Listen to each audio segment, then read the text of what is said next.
Hi everybody, I'm Brandon Alter, and this is your Numinous Tarot forecast for the week of May 30th, 2019. And this week, we are working with the energy of the Seven of Worlds. Remember, we're working with the Voyager Tarot this season, and so things have different names, but worlds are pentacles. So this is the Seven of Pentacles. And sevens in the tarot are an invitation to look at the realm of the suit through a spiritual lens. So this is spiritual earth, spiritual reality.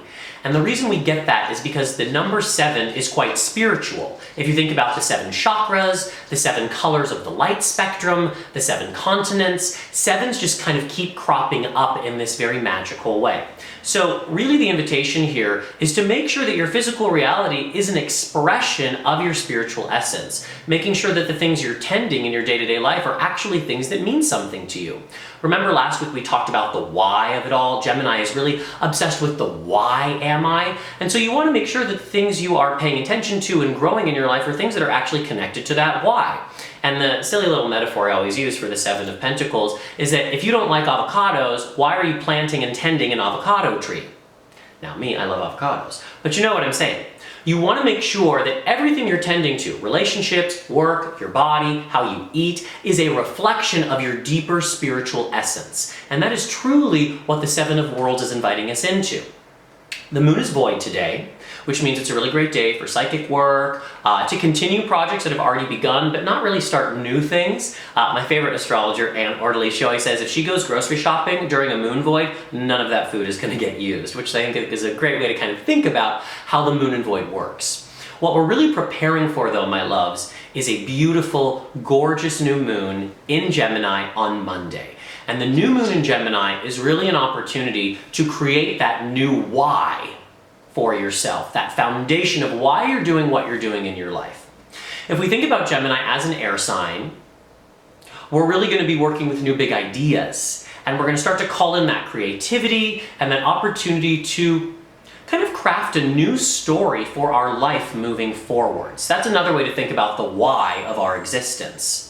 You know, our brains, our minds, are really just a collection of stories. Stories that we mostly inherited or absorbed from our family, our community, our society, and our culture. And the new moon in Gemini is an opportunity to ignore all of those stories and to write your own story for your life moving forwards. One story that you can kind of perch yourself on.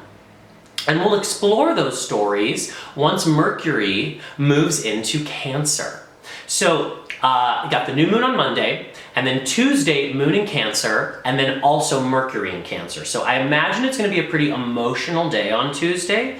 And remember that Mercury is the planet of communication. It's how we express ourselves. It's all about words. And when Mercury moves into Cancer, every time the moon changes signs, the way we express ourselves is going to change as well.